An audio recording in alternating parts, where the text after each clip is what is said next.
Hey everyone, first time back here doing a recorded video in quite a long time. Of course, me and Mickey are far more regularly these days found doing our live tourney ground chats. So if you don't come and check them out, then do so. This video today is coming off of the back of recently Mickey Maserath released a very long deep dive discussion, in-depth analysis into his favourite faction, the Free Folk. Off the back of that as well, Ariakas, the legend who is, he also did a tactics battle report for the channel, and he went quite deep into his thoughts around Baratheon list building. So there has been a lot of requests recently, a lot of positive feedback about those, and a lot of requests for me to come and talk about my favourite faction. If you don't know, I am a long-time Lannister player since the Kickstarter days. I, of course, play and dabble in many, many, many factions, but Lannisters is the faction that I have by far the most competitive experience with. I take them to a lot of physical tournaments, and I feel very comfortable with the faction. Of course, each of us has our own styles. We're not trying to kind of give you a generic kind of like sound bitey kind of analysis here. So for me, that always involves quite a good discussion and kind of basis framework in amongst the stats and the numbers. They really help inform the way I look at the game and think about the game. But I'm not just going to give you, I'm not just going to sit here and reel off to you the stats of how things are performing, and that is just my analysis of why you should or shouldn't use it. But I would say that everything that I think about the game is very deeply rooted in the success that we've seen across thousands and thousands of results. And I'll back that up by giving you a much deeper thought process into why that is the case. But when we think about the Lannisters as a whole, the faction currently, right now, sitting in third place here of the 8 factions available to us. If you know anything about competitive A Song of Ice and Fire, if you at all go on A Song of Ice and Fire stats, you will know that Night's Watch are the perennial number one. They have been number one since day one of the balance patch, and they have, apart from a brief blip when the Targaryens were seeing a very long string of positive results, they have never not been number one. Targaryens sit behind them by what is a relatively significant margin. It changes week to week by performance, by recent results, but there is normally a number one faction, the Night's Watch, a large step down to what is number 2, the Targaryens, and then we take another big step down to what is sometimes Lannisters, but really we're talking about a big block there in the center of Lannisters, Stark, Free Folk, and Greyjoy.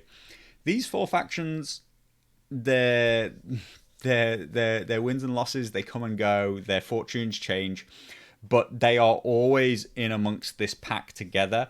Whether or not Lannisters are the 3rd or the 6th best faction really actually doesn't matter. What matters is that it is there in amongst the middle. All of these factions generally bounce just negative of 0. Lannisters right now at minus 0.5. What that means is that any faction, the closer a faction is to 0, the more perfectly evenly balanced that it is. Lannisters right now are the most balanced faction in the game as far as submissions to A Song of Ice and Fire stats are concerned. All results seem to indicate that Lannisters are the center point around which everything else is kind of is gauged against. That has come and gone. It can easily swap places with Stark's Free Folk and Greyjoy on any given week. These set of factions are really, though, the benchmark against which everything else is either generally considered significantly more powerful than or significantly less powerful than. This block in the middle are definitely externally, as we call it, like faction to faction, balanced very, very well.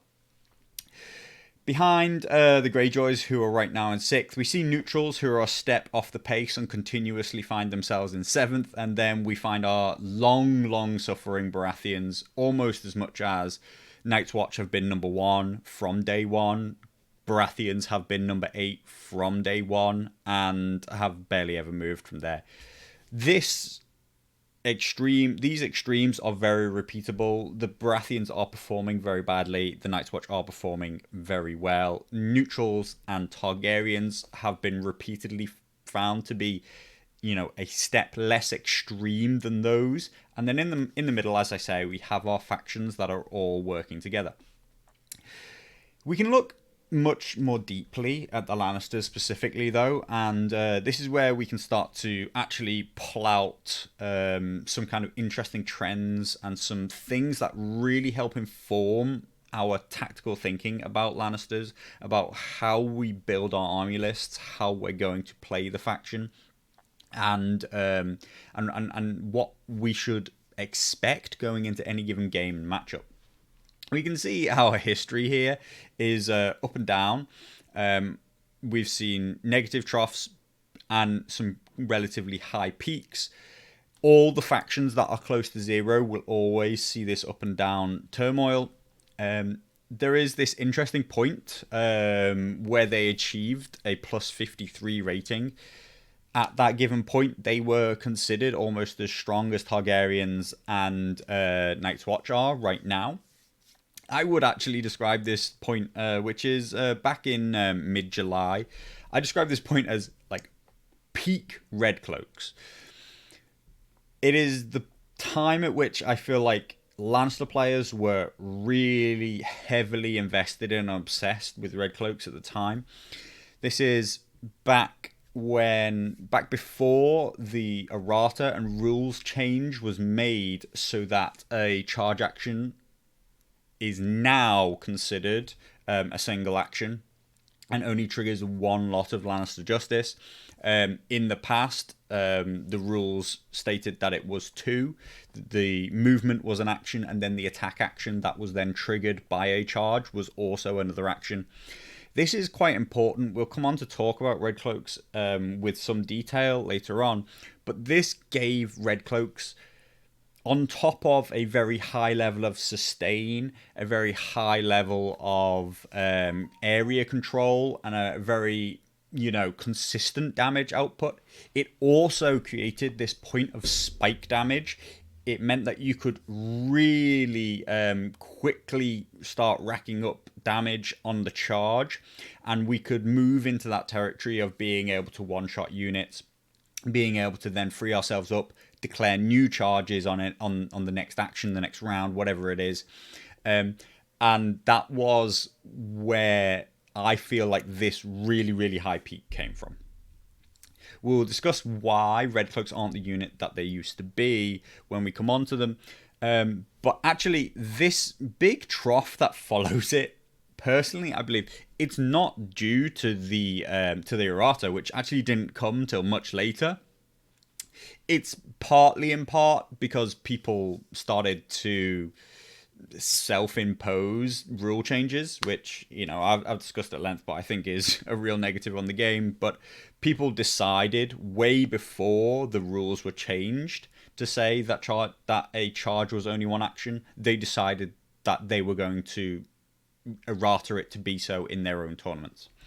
This caused, quite a steep fall off in response, but also effectively the entire game began to be dominated by this panic style of play, and specifically list building really shifted in a direction that almost every faction that was fielding at least one army list, which was incredibly panic resilient.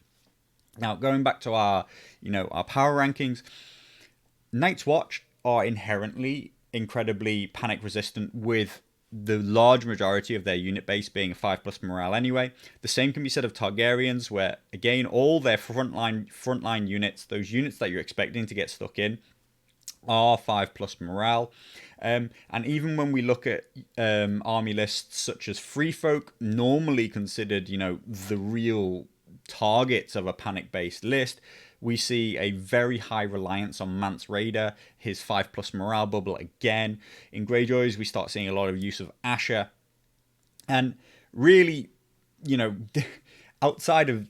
They are the army lists that are defining the game. And so Lannisters actually, and the Red Cloaks specifically, while they made a huge splash, while they really did impact the game in a huge way, they don't actually dominate the game currently. They don't actually cause significant problems for the things that are dominating the game. And that is something that we have to consider very heavily in the way we write our lists. That isn't to say that Red Cloaks can't be an absolutely dominant force. If your opponent isn't built for them, isn't built to prepare for them, don't have any kind of morale bubbles, or they're just unfortunate enough to be playing Baratheons or neutrals, those armies just suffer to panic damage in general. There are Baratheon builds that can mitigate it, R'hllor, Stannis based side stuff, but any faction can fall foul to it if it's not ready for it, but it is one of the easiest things to mitigate against, and that is one of the problems with Lannisters and why they're not as dominant as people thought that they would be or believe that they can be, because while they can put out incredibly dominant performances against lists that aren't ready for them, I believe that they're one of the easiest things to counter. If you want to prepare to fight Lannisters, you can, and they're actually very easy to beat. Looking specifically at their results, Lannisters have 1,600 plus results submitted as of right now. They are continuously popular. This isn't actually the most popular they've ever been. There are more popular factions. This isn't, a hugely significant number of the results that exist. And we see that the faction has a near perfectly balanced 50.34% win ratio. This is great on the top level. Like I say, it sees them sit very, very balanced in amongst the meta. But when we look specifically, there is a strong winning ratio against Baratheons, Greyjoys, Neutrals, and Starks. All those factions that are generically below them in the table, they are able to beat at a relatively reasonable rate of around, high 50s. This is not a huge skew. This is not, a hugely unbalanced matchup. They just generally have the better of it. But their 50% win ratio comes because they struggle against the free folk, which is a significant outcome because free folk are not continuously better rated than them. But the Night's Watch is not surprising at all at 43%, and the Targaryen at 41% is actually one of their biggest killers. Now, it's quite interesting that Lannisters specifically do better against Night's Watch than they do against Targaryens.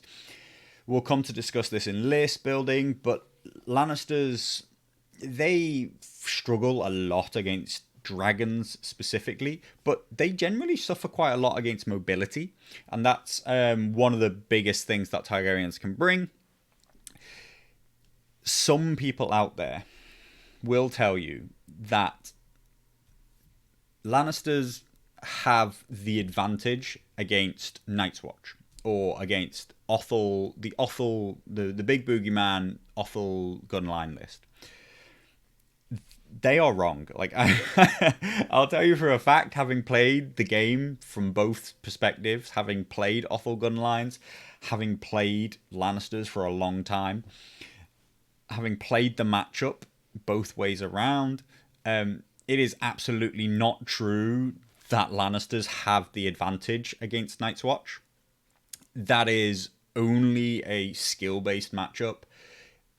Of course, a better Lannister player can beat a less experienced Night's Watch player, particularly if the Night's Watch player does not understand the strengths of their own list, which is quite common because Night's Watch and Othel particularly have been so dominant that Night's Watch players and Othel players aren't really pushed to learn the ins and outs of their list because their wins generically become so easily. They're not pushed to, understand the faction at its deepest level. But we can go and look at loads of results, but we won't waste our time with it. Even the very specific builds that are supposedly a problem for Awful Night's Watch are not. They lose more than half the time. Awful actually sees Lannisters as one of its easier matchups. Awful's win rate against Lannisters is better than his average win rate. So really, while there are specific units that can be tailored and a specific list, which we will talk about, that can be tailored to that matchup, you are still just hoping that you can get the better of your opponent and outskill them in the game in general, because the game isn't actually in your favor. Lannisters versus Night's Watch is not a good matchup. That said, it's not as bad as your matchup into Targaryens generally. And that is the big thing that's holding Lannisters back right now, is that the two boogeymen of the edition, the two dominant forces, they have bad matchups into both of them. Even Free Folk, while one of the least played factions, is repeatedly appearing towards the top of tables. And this again is a bad matchup for Lannisters. So while we put out a total 50% win rate and we look completely balanced, that doesn't mean that you should reliably expect Lannisters to win tournaments. That doesn't mean that they haven't. There have been cases, sporadically so, no more than any other faction, and they've never won a major event in 2021. They've never really performed in anything above 20 people or so. I could be wrong on the exact number. It might even be as low as, they've never won a tournament with more than 12 people in it. Which tells you that they can perform, but not reliably on the highest level. The most important graph on pretty much any of these faction pages, in my opinion, and a relatively well-known phenomena, it's not even... I really don't believe it's up for dispute at this point. It is factually known by the competitive community that higher activation counts simply leads to higher win rates. Now, of course, this graph peaks and drops back down. Every faction has a limit to how high it can take its activation count before it's just putting stupid army lists on the board. Technically, with a 4-point combat unit at 40 points, Lannisters can play 10 activations. No one's been that crazy to record a game with 10 activations yet. 9 is already incredibly rare, with only 3 results being recorded. But you'll see that 6 is exceptionally rare. 7 has almost 1,000 of our 1,600 results, and 8 has about 1,000 of our 1,600 results. This tells us that 7 activations is almost twice as popular as playing 8 activations. But while we see an increasing win rate throughout the game in all factions as you use more activations, Lannisters have one of the most extreme, what I would call, activation curves. Our 6 is relatively low numbers with only 11 wins and 30 losses. It's relatively discountable as to whether or not it really is a 26% win rate. But with a 26% win rate, you start to see why not many people are testing that theory out. But between this 7 and 8, we see our win rate go from 47% up to 50%, nearly 8%. This is a more than 10% increase in your win rate, and we are talking about over 600 and 1,000 results. This is so incredibly repeatable across hundreds of different players playing the faction that it is, just concrete information that if we can play the Lannister faction at 8 activations at 40 points, we are better than if we play it at 7. This is almost a blanket statement. Now, I say that as there are normally subtleties to this. That could be subtleties of your commander, subtleties of the game mode, subtleties of your matchup. But Lannisters are so entrenched, in my opinion, in what I would call the 5-3 5 combat units and 3 NCUs. They are so pigeonholed into this list building style, competitively speaking, when you want to build good, powerful lists that have good fundamentals of how the game is played, and specifically the actual routes that you can and should be using to win the game. Lannisters are so entrenched in this that it is pretty much a blanket statement that they should always follow it. Most other factions have a lot more subtlety to whether or not, specifically right now into this matchup or this game mode, it's the best list building style. You could bring a 7 and an 8, and you could play 7s into certain game modes or certain faction matchups and 8s into others. But I really will go out on a limb here and say that 8 is the activation count you should be building for with Lannisters. You should be playing 5 combat units and 3 NCUs. And this is very much entrenched into what is the Lannister play style and what their strengths really are, which are generically control and denial. Now, people will come on to talk about their tactics deck and their units. There is this option, be it with red cloaks and certain cards and certain units, of panic. But really, panic isn't actually their style, in my opinion. Their style is control, and their style is position denial, points denial, and specifically like killing denial. That sounds odd. You could call it healing, but actually their killing denial, a lot of it doesn't come from healing. It denies the damage in the first place. This is what Lannisters actually excel at, and if you want to play them really, really well, it's a style of gameplay which you are going to have to become comfortable with.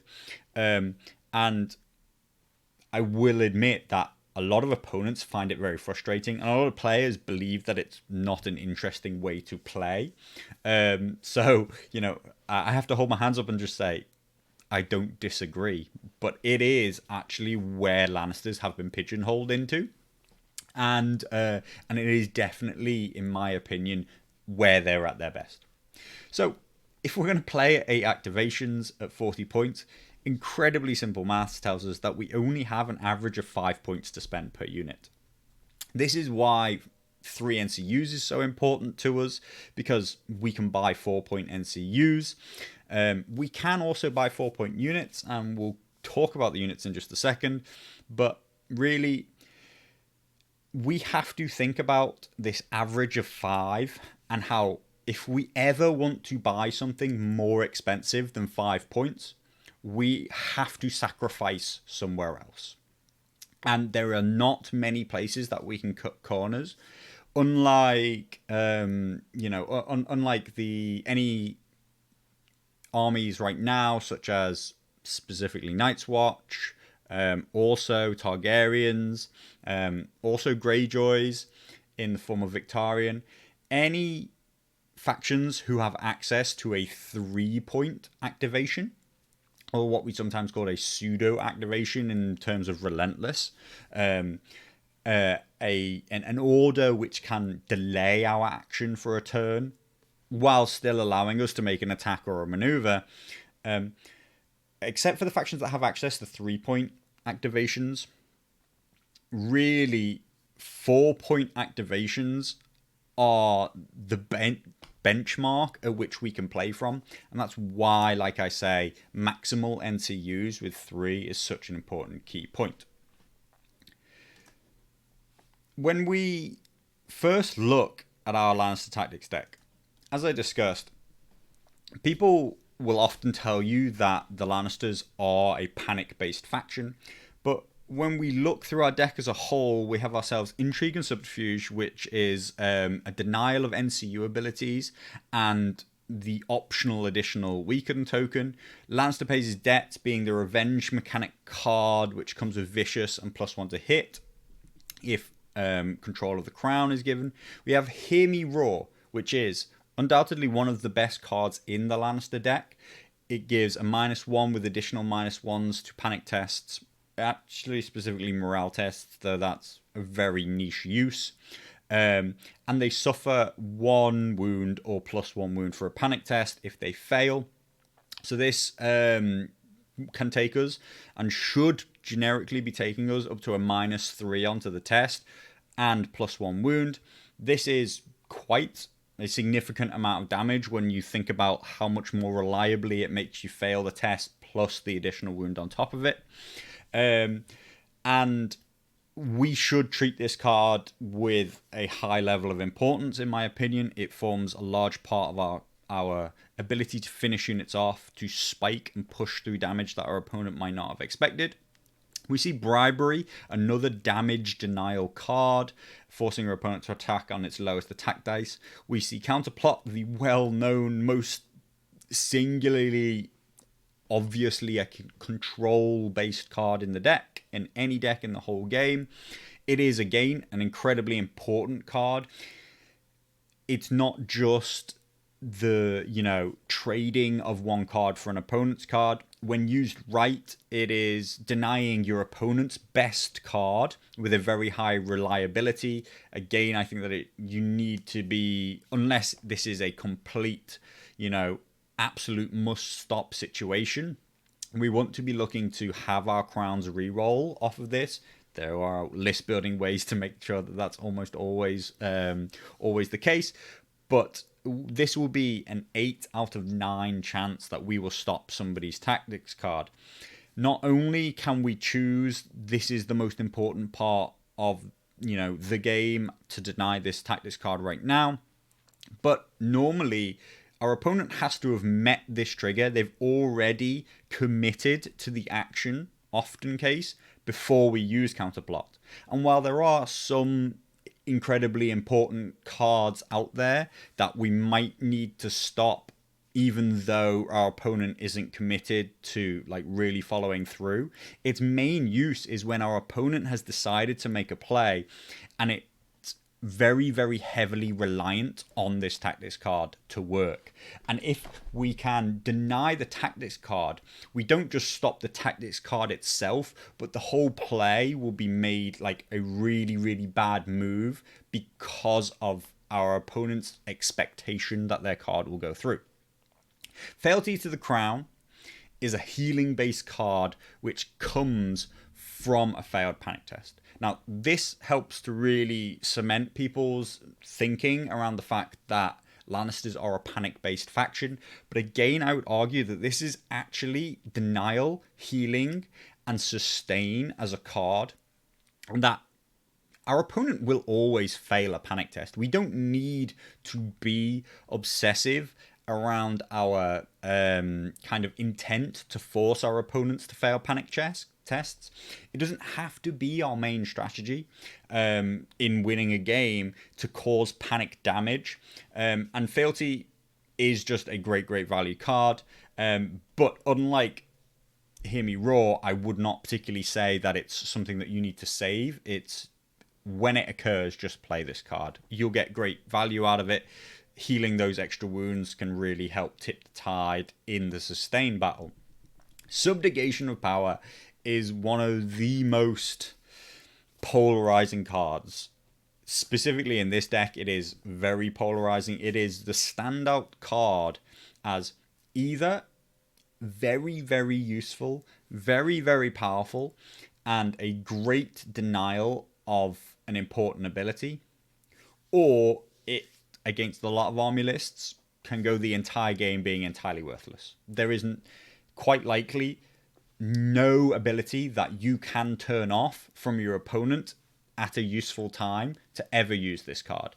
It can vary from being game-changingly important through to entirely worthless, based on your opponent's list, based on any given situation.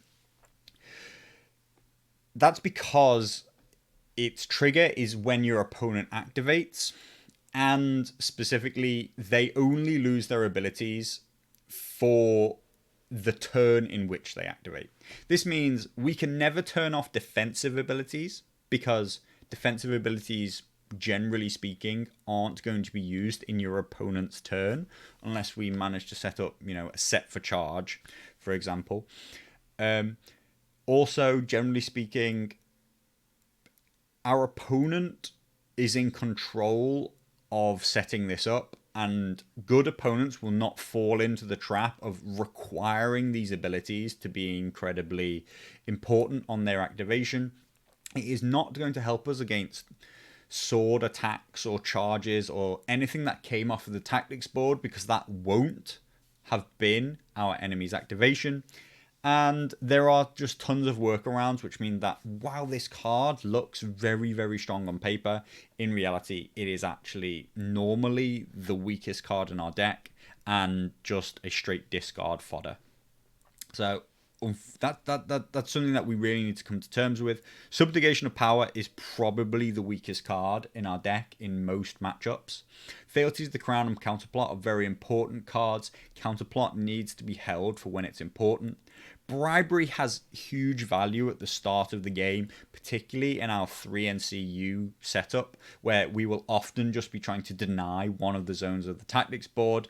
Our last choice, we will pick it up, and then this allows it to be swapped into really quite an annoying effect for your opponent. Later on in the game, I really would recommend that you don't use this card unless it's really going to cause you, a really important denial of opponent's abilities, opponent's attack strength, because once we get into the game, those tactic zones can have so much more value than bribery in itself. Hear Me Roar, as I say, is actually, I think, one of the most key cards in the deck. And Intrigue and Subterfuge and Lannister Pays His Debts are just play them when you have them cards. They can easily find their triggers, start of any turn, or when an enemy activates. Both of these should be met every single turn. So, or at least every round, we can and should play these with relative ease. The others are either wildly important or entirely unimportant to our game plan. So, that's what I see the Lannisters as a whole. That is the faction inherently where it sits in the game right now. What actually creates the basis of the faction. These are the things that we can't get away from. That tactics deck is what we will be fielding. Everything else on top of that is actually a choice. And I think that lots of people, as I say, see the Lannisters as a panic-based damage faction. But actually, a lot of that comes from people then picking units which they believe will enhance their panic damage. And they lean very heavily into the playstyle. Now, we can build lists that way, and Lannisters can be successful that way. But actually, I would argue that we are much better leaning into the sustain and the denial side of the faction, the control side of the faction. Just going back to our deck a second again, we see Intrigue and Subterfuge, in a way, bribery by a secondary kind of effect of it being removed by Moneybags, and Subjugation of Power being reliant or at least affected by the Moneybags zone. Subjugation of Power and Intrigue and Subterfuge are generally not the most powerful cards in our deck, and bribery is just, that is how your opponent will remove it. Moneybags, however, is generally a very high value, highly contested zone of the board. On the other side of things, we see Lannister Pays His Debts, Counterplot, Fealty to the Crown, and Subjugation of Power reliant on crowns. I would say that the fealty effect of having +1 wound, Counterplot's ability to reroll, and if we have procced it, getting the +1 to hit off of Lannister Pays His Debts are all actually quite significant bonuses related to the Crowns zone. Now, Crowns is in itself generically a pretty weak zone of the board. Of the 5 zones, Crowns is pretty much, proven, shown to be the lowest impact of those. Maneuvers, incredibly powerful attacks, will nearly always result in damage and then panic tests. Letters, drawing of 2 tactics cards plus a token. While the impact of tactics cards as a whole has been lessened in 2021, it's not the zone that it used to be. Token play is still incredibly important, and 2 tactics cards cannot be denied of their strength. And then the healing and the token removal from money bags is heavily contested. That's before we even start to consider the very consistent combos that most factions are relying upon. We're talking about, we can talk about Bronn and his reliance on money bags. We could talk about Offal, his reliance on money bags. We can also talk about the free folk and their, reliance upon the horses zone, or Targaryens also in with that horses, in with swords. So really, Moneybags has a lot of attention on it. The horses has a lot of attention on it. The swords has varying from no value through to incredibly high value based on whether or not somebody can currently make an attack with it. And letters is a catch-all zone which provides great value. Crowns, on the other hand, is nearly always the last zone to be taken unless somebody specifically wants to deny it, unless somebody specifically needs it right now because their last-ditch effort is a failed morale test. But the odds on the amount of damage it actually does is incredibly low. And when you play in a 3 NCU versus 3 NCU setup, also, that zone will almost definitely be taken before any units on the board activate. And so, really, any extra kind of effects it can do, such as dropping of tokens, can normally then be counteracted in unit activation anyway. So, that means that crowns can be quite easy for us to pick up, because most factions just don't want it. But even though we have other reasons to pick up crowns, it's still one of the weakest zones to take, and that's why we should look in our list building and our NCU setup that actually we want NCUs that are going to allow us to control crowns without ever actually having to take its effect.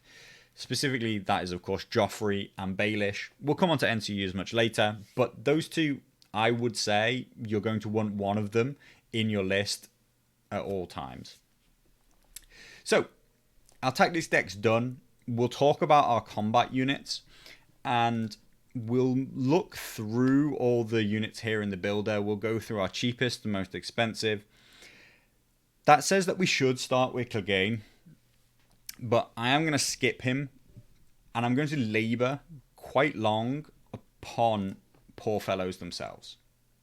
The reason we start with Poor Fellows, the reason why Poor Fellows and the discussion around Poor Fellows is very important, is because A, they are significantly the most highly rated Lannister unit, and understanding what Poor Fellows brings to the table allows us to set a baseline against which we compare every other unit. Once we understand what Poor Fellows can achieve for 4 points, we're always left asking ourselves, if this unit costs more than 4 points, what does it achieve more than Poor Fellows can achieve? And that's how we start to see that Lannister list building is very heavily pigeonholed right now into what I would say are very repeatable builds that we see a lot. So, at 4 points, Poor Fellows have almost the worst profile that you could possibly imagine. How can this unit be one of the most dominant forces in the entire game? 5 movement, they have a terrible attack profile that hits on a 5 at 5/4/4, 6 up save, and a 4+ morale. They have themselves 2 faith abilities, one of which will allow them to heal for 2 or 3 wounds. Their other will allow them on attack to gain rerolls to hit and precision. This attack profile with 5+ to hit on 5 dice on max ranks is comparable to the worst ranged unit attack profiles in melee. it is about equal to the worst attack profile you can possibly have. Their 6-up save is as bad as things get, but once we come to our 4 morale, we see that actually we are very, very, very resilient to panic damage. That is obvious on the surface level, but when we realize that panic is a very large part of the damage output in the game in general, that it probably forms, depending on the attacker and the defender, anything from half to a third of all damage that you receive. If Poorfellows can reliably remove that aspect of the damage, then it counteracts how terrible their armor save is. Yes, we will be removing 6 models when we get hit by 7 attacks, but we will very reliably be passing our panic check off of the back of that, meaning that that is no different to losing 4 models from our attack and then 3 from the resulting panic check. And more importantly, in response, we will gain a faith token and be able to heal for 2 to 3 wounds. On top of that, we start the game with 1 faith token, meaning that this unit should actually be considered to basically come with 14 wounds. The role of Poorfellows on the battlefield is, as anything, to act as an activation, particularly as a low impact activation. It allows us to control the pace of the game. It allows us to activate and not make a significant move, meaning that we can wait out our opponent's significant plays and then counteract them. It can control objectives. It can do so reliably because not only in objectives where you control by covering the full token, they are an infantry unit with 3 ranks and have additional healing on top.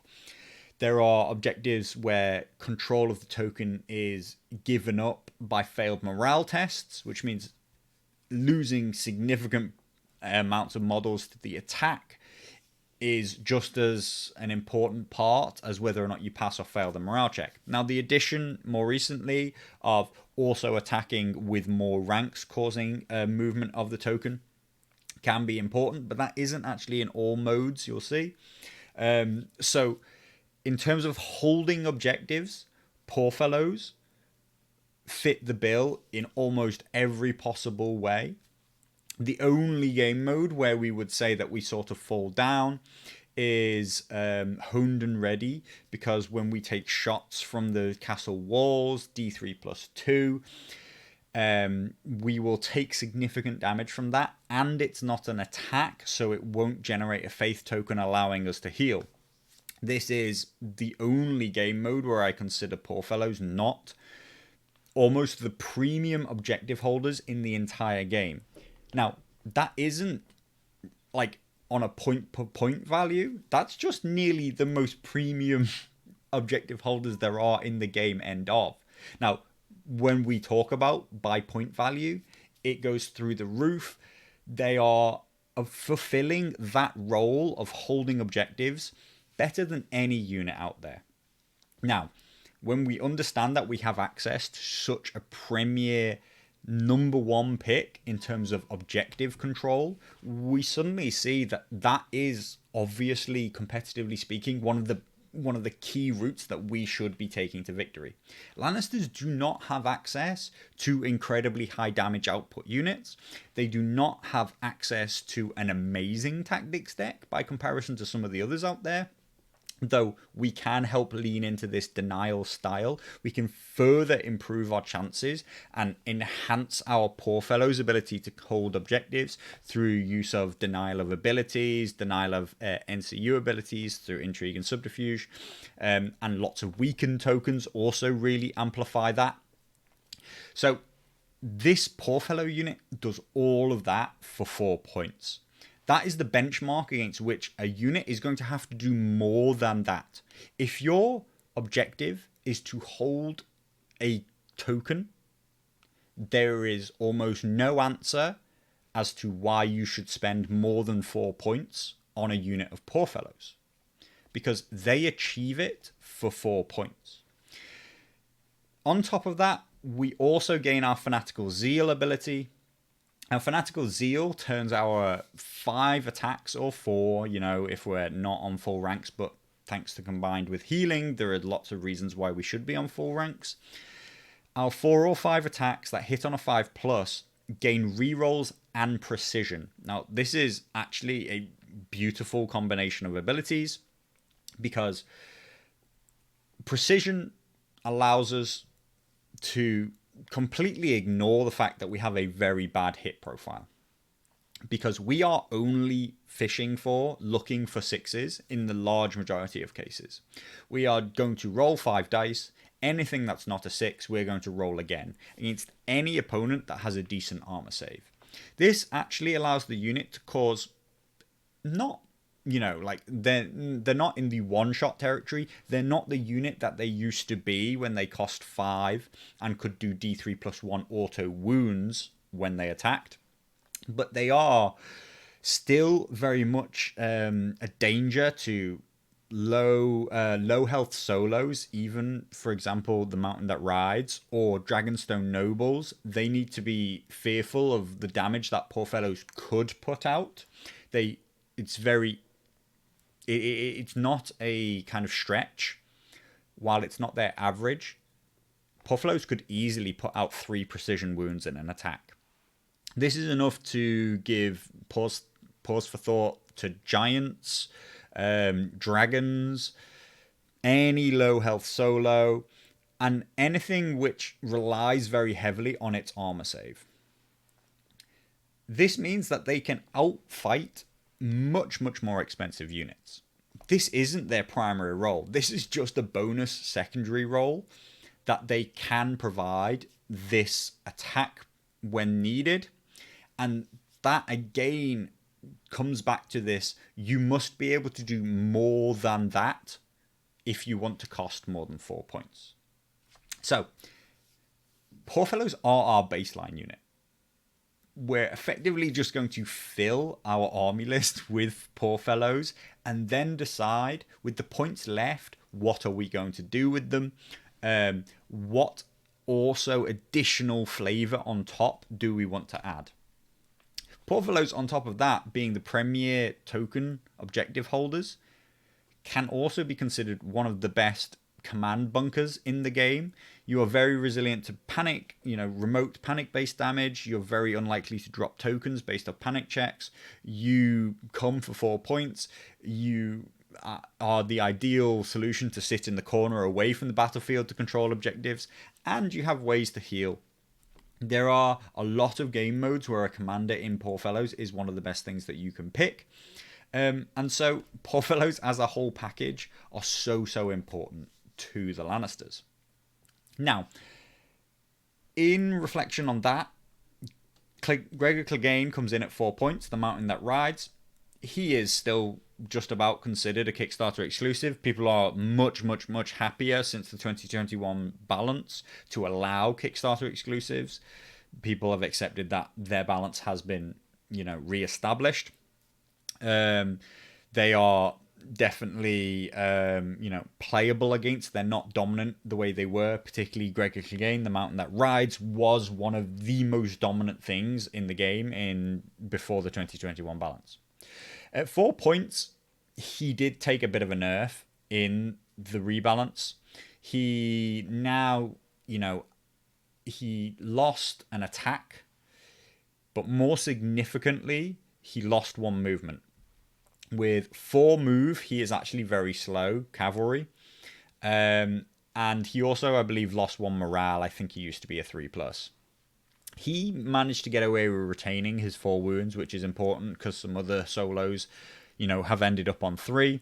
And he has crit blow, and defenders do not roll defensive dice. He can threaten quite a lot of things. He does have good damage output and good resilience with a 2+ save. He also brings Intimidating Presence. This is a pretty powerful and key ability for Lannisters, especially if we're going to lean into that panic damage. It can be a real enhancer. An additional -1 and +1 wound being the really important one. is very influential in the game. The thing I would say about Gregor is you definitely should not be including Gregor in both of your lists, because there are things out there in the game who would love to see a 4-wound solo opposite them. Dragons, of course, will auto instant kill Gregor and then look to, overrun off the back of that. We even see things like Mance's cards that can do auto D3 plus 1 wounds, could one-shot Gregor. Lots of things that have ignore armor saves will see Gregor as a very easy target, whereas Poor Fellows in comparison are not an easy target. Offering 3 units of Poor Fellows as the target for your opponent's big hitters versus offering 2 units of Poor Fellows and Gregor. Often Gregor can be seen as the weak link, and Lannisters are not significantly maneuverable such that you definitely get Gregor into the matchups that you want. I do believe that Gregor is actually very powerful. He is a good choice, but I would say use him sparingly and be sure that you want him over Poor Fellows, because I think that people will lean to auto-include him because of his power level, because of the damage that they see him do over Poor Fellows, without always thinking about how he's a much bigger liability than you might expect if your opponent wants to put some significant kind of attention on him. Even with a 2+ save, all it would take is Sundering and a vulnerable token to make him very easily within the one-shot range of ranged units. That's a lot of crossbowmen. We're not even talking about builder crossbowmen now. We could talk about Stormcrow archers as being able to one-shot him with the right kind of dice, admittedly. But if your opponent can apply pressure and make you think, oh no, I might lose Gregor, then that can really change the dynamic of the positioning. So, Gregor also very powerful at 4 points. Poor Fellows, though, I really do implore you to consider your standard. Now, the Lannister Guardsmen have been talked about a lot, particularly when they were one of the first units to get spoiled, to get shown. Lannister Supremacy, a 3+ save, 7+, are not a bad package. This isn't a bad unit. Yeah, I'm not saying that Lannister Guardsmen need to be buffed, but the role that Lannister Guardsmen will almost exclusively play is to control objectives.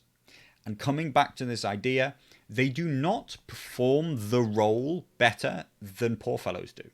Poor Fellows can do that role at 4 points. They can do it just as well as Lannister Guardsmen can. And when we're building for 8 activations, that 1 point is very, very significant. We'll come to talk about the various setups that we can use, but every point matters to get to our 8 activations and to be able to have any units of value. If we buy a Lannister Guardsman, we are on our 5-point average.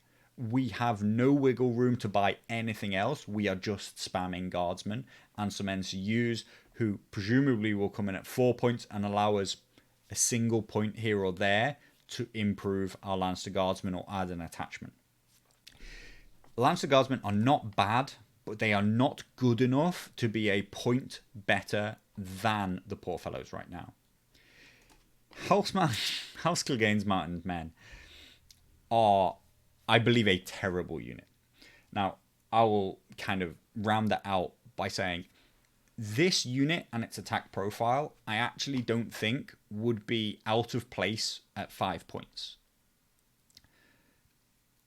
Maybe people would spam it. It would be one of the better 5-point units, but it is in no world a 6-point unit for what it brings to the table. Its attack profile of 754 that hits on a 4 is not good.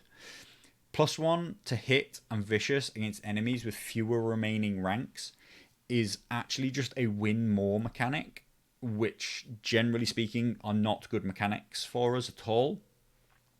And specifically, the worst part about them is that they do not play into our core strategy to win, which is actually sustain. So please don't use Mountains Men. Lannister Halberdiers at 6 points are an interesting unit. Set for charge is an ability which is frustrating for the opponent, but with only a 4+ to hit and 7 attacks, actually the attack that you produce with it is not as powerful as you might think. I've seen people use halberdiers as command bunkers, and they're not a bad place to put your commander, with people generally wanting their commander to be a unit that your opponent fears to attack, fears to get into combat with. They definitely put out more damage than poor fellows. With a 4+ save and a 6-up, they also weather damage better than poor fellows. They are, however, 2 points more expensive.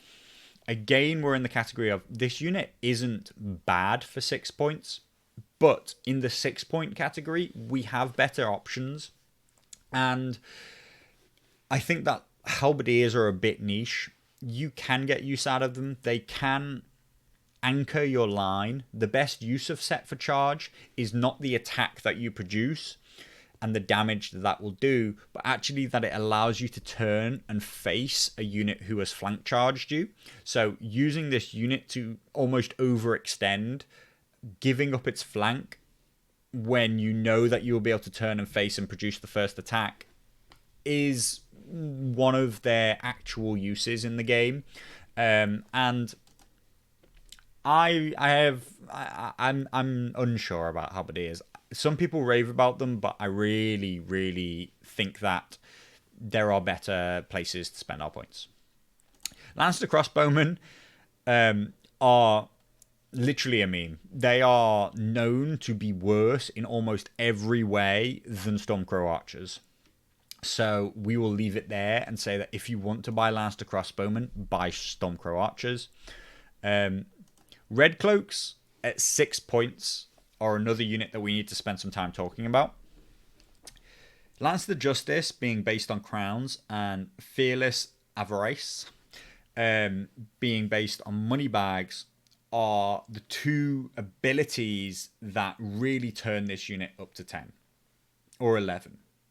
The unit probably already sits at a close 10. With a 7/5/4 attack profile that hits on 3s. Don't forget, we're comparing this, say, to Mountains Men, who also cost 6 points, and they were supposed to be dedicated attacker units, and they only get to hit on 3+ against opponents that have less ranks than them. It's got a 4+ save and a 6-up morale. That's also very good. That's similar to those defensive halberdiers. Our 5 movement is good. Everything about this unit is good. On top of that, we can lean into Lannister Justice, control of the crown, and taking many actions a turn to cause a lot of -3 panic checks towards the early parts of the game. When we start to combine this with combos that allow us to heal, that allow us to push through further panic-based damage, this can become incredibly oppressive. As I say, the introduction of Red Cloaks caused a huge rise in Lannister's rating, and I think that its fall back to the middle of the pack is a response to nearly everybody in the game fielding very morale defensive armies. Lannister Justice with a -3 can force through fails against almost any morale test. You know, even units such as Poor Fellows, R'hllor Faithful, all those units coming in at 4 morale, 5 morale if you're talking about Targaryens, Night's Watch, or things within a rally point, command bubble of 5+. They can all be forced to an 8+ test. Now, this is in your favor for them to fail the test, but unless we're going to force through additional damage, we're only talking about a D3's worth of damage, averaging at 2 wounds. This 2 wounds will only happen 60 odd 70%, even if your opponent has bad morale, percent of the time. So really we're talking about 1 point some wounds per action. When we look at it that way, it's nowhere near as high a damage output as people think it is. This unit often gets jokingly called the best ranged unit in the Lannister army because it can make your opponent take tests at long range without line of sight. It doesn't actually have to come from your arrow, meaning that you are actually at a better range than 12 inches. Meaning that you're not hugely, kind of hindered by the fact that you can't shift to make this. You're taking another action and it has to come first. But when we look at the damage output, without significantly investing in it, we don't actually get that much damage out of it. Now, if you're playing against Red Cloaks and your opponent is fielding lots and lots of combinations which really invest in it, then yes, it can feel oppressive. It can feel very difficult. It can feel like a real sting. But actually, their real power is that they are doing this on top of having a very good attack profile, having a very good defensive profile, and with Fearless Avarice, they're also very resistant to morale-based damage. This unit is the total package and brings a lot of sustain and a lot of pressure for 6 points. This is the gold standard of what we want 6 points to be in the Lannister army. And crossbowmen, halberdiers, and mountains men, and even if we talked about any of the neutral options, they all fail massively in comparison to what Red Cloaks are.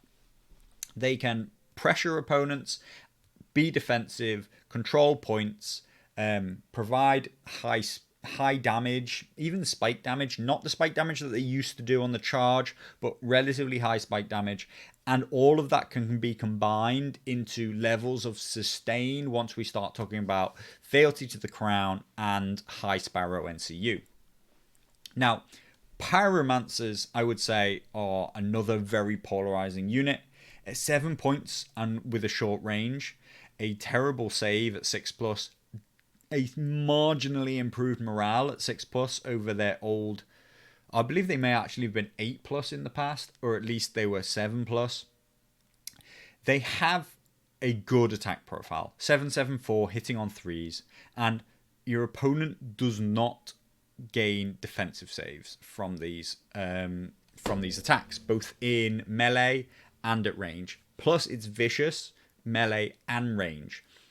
This unit has one of the highest damage outputs there is.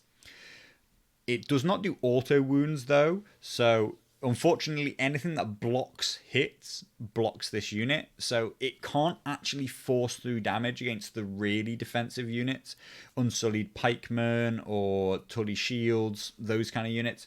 It is very good against things that rely on a 2+ save to keep themselves up. But even though they gained Horrific Visage, they are very susceptible to being taken apart and being a weak point in your line. I do not like Pyromancers. I think that some people field them. They're also, because of their self-wounding on a 1, they are very susceptible to weaken tokens, which are very prolific in the game right now in general. And since they no longer do a wound to both units when in melee on a 1, they only suffer wounds themselves. That is actually a relatively large, subtle nerf. Pyromancers, if you see them across from the board, they should be your focal point. You should shoot them. You should force them to take morale tests. You should weaken them at every possible opportunity. But if you do those things, the Pyromancers will almost definitely not gain 7 points of value. Warrior Sons coming in at 7 points are an interesting unit. They effectively have hardened, interestingly in a way that almost is harder to switch off than hardened. The Battle Prayer with a 5+ morale means that we can hopefully have a good supply of tokens, But we have an offensive use of it and a defensive use of it. This means that our faith token management is quite important. Using our hardened ability to block one hit plus additional hits for each of our destroyed ranks, of course, can mean that we can trigger taking no hits, which then auto generates as a token. Don't forget that if you get attacked and don't receive any wounds, you take and pass a morale test automatically. Some people forget that part. So any attack against you, which you can nullify through your own battle prayer, will instantly generate you a new faith token to use on your next one. But you have to be very conscious, unless you're playing with a champion of the faith or with the High Sparrow. It's not easy for you to generate enough tokens to use aggressively and defensively. This unit is good, but I'm not actually a huge fan of it, except in a very specific build, which we'll talk about, because it is actually ignorable for your opponent. It's not as defensive as some units out there in the game, which are entirely ignorable by your opponent in a lot of cases. And as soon as players become to understand the ways to deny their position, get to the tokens first, there are a lot of 7 and 8 point units out there which just become walking lead blocks. If you never attack it, it never does anything, and it's a waste of points. Warrior Sons actually sit in a middle place. They can use their abilities aggressively. They have a good profile. They have a good attack, but that is reliant on their faith tokens, and unless they're attacked, they generally don't generate any more faith tokens. The Champion of the Faith can be combined with them, but then we're talking about an 8 point unit, and 8 point units are really the upper limit of where we want to go to. They can be a command bunker, providing offense and defense in that case. This can force your opponent to want to attack you because you can control an objective and score 2 points a turn. They fulfill all of these roles. They can be incredibly defensive. They can be marginally offensive. But I'm not their biggest fan. House Clegane Brigands at 7 points. I have not played with yet. I will admit that. But they are what lots of people say, dead on arrival. They do not have the stats needed to be viable by comparison to the neutral options that are available to us. At 7 points, they have 6 movement and a 7/5 attack profile that hits on a 3+. This is actually quite acceptable.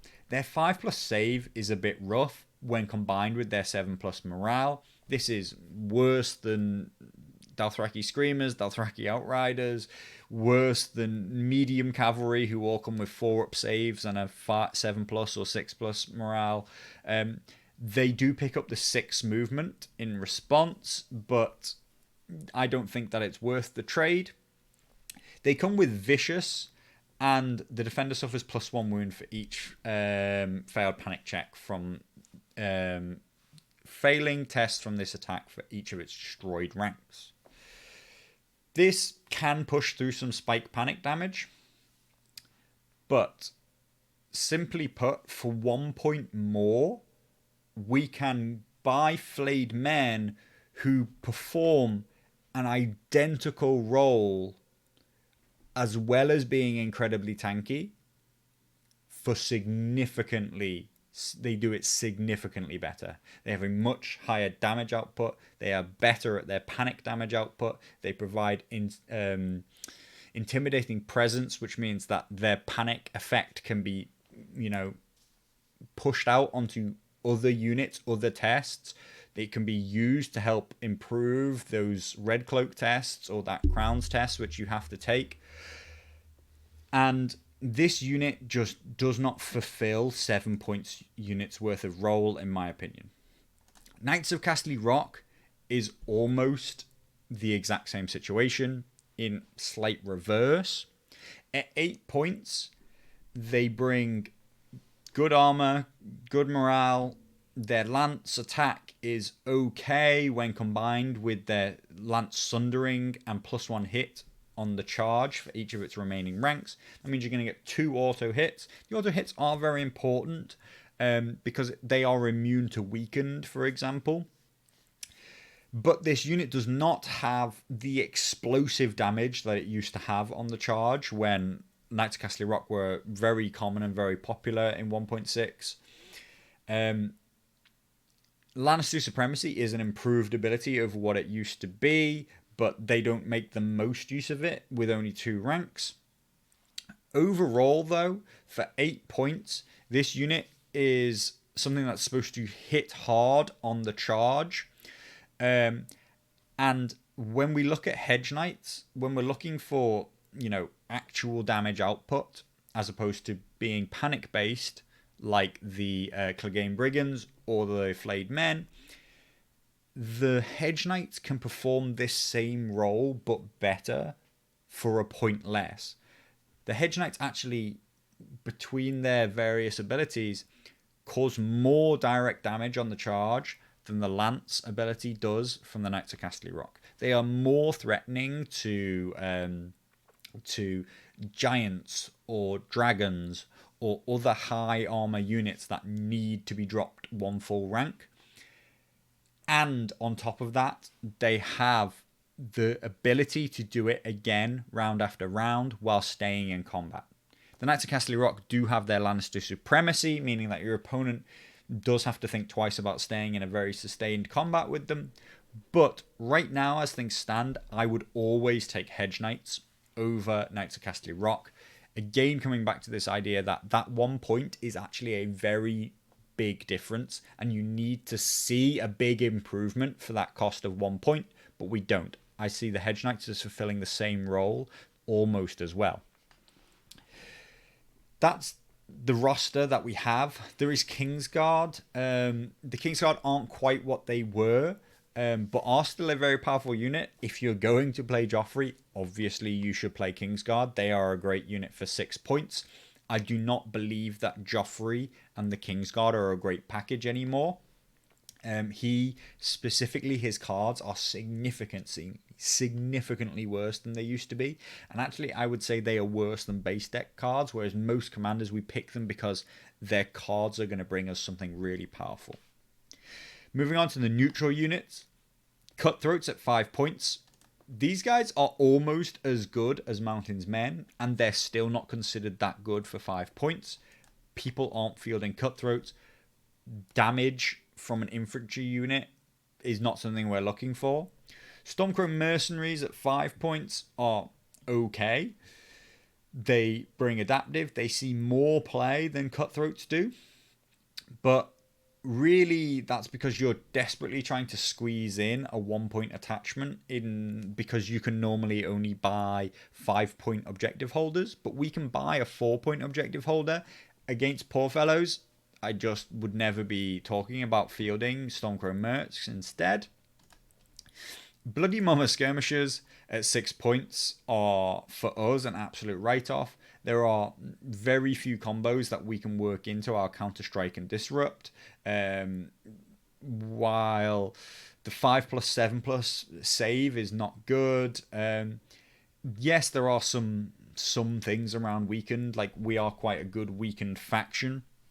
Pycelle is a great NCU. We can do so much better for 6 points, so they are also off the table. Stormcrow Archers are Lannister's go-to ranged unit if you can afford the neutral cost.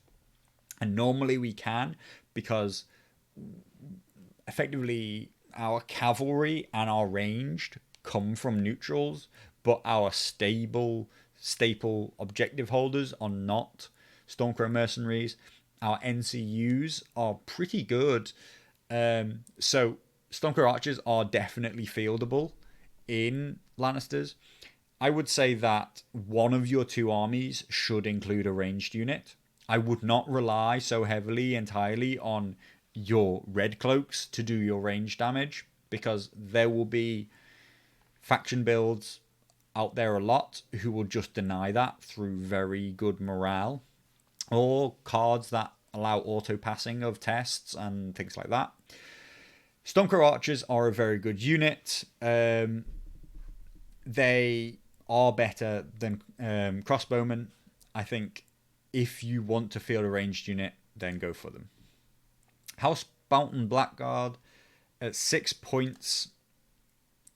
They're not bad, but again, they're even a point more expensive than Guardsmen and fulfill a very, very similar role to Guardsmen. If you are fielding these guys, I would ask why. I would personally take Halberdiers first because they can anchor the edge of a line or be pushed aggressively forward and allowed to be flanked, and then can counter turn, setting up nice positions like that. Again, 6 points, we can do more for it. They are a very frustrating unit to play against. Tywin in Housebound Blackguard, which was very common in 1.6, and Blackguard got better. They gained Vicious on top of their Horrific Visage, which as an ability got made better.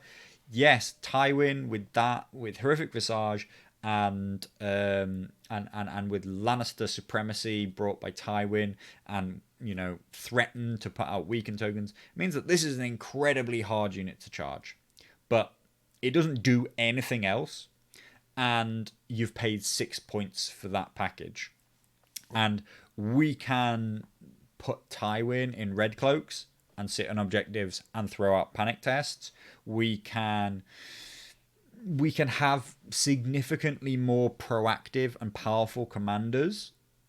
And yes, we are not such a terrible, horrible, negative play experience for our opponent to attack into that unit. So yes, you may end up having your commander attacked and having the objective contested, but we should be gaining significantly more, viable strategies elsewhere on the board.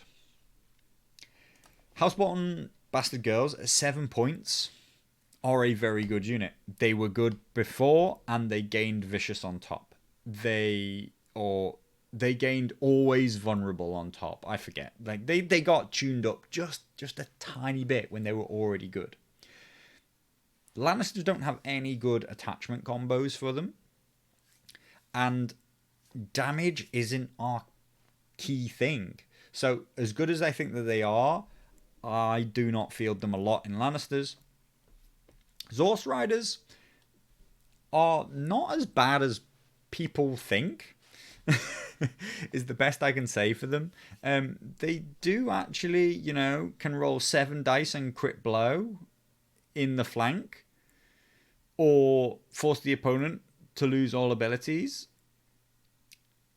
But they're not the unit that was spoilt, and their profile is very similar to the Clegane Brigands, who we've already written off as not good enough. I would actually play them before I played Clegane Brigands. That's how bad Clegane Brigands are. Zorse Riders just aren't quite good enough in the 7-point category and compete directly with their neutral option of Hedge Knights. Stormcoat Dervishes, also again at 7 points, are good. They don't have the old Preston Grenfield taking many actions, bouncing around, redrawing Tyrion cards, infinite destroy your opponent practically in one round kind of combo, which was ludicrous. Again, they require you to be getting flank and rear charges, which is not easy despite having movement 6. Most players can deny them unless you really are already winning.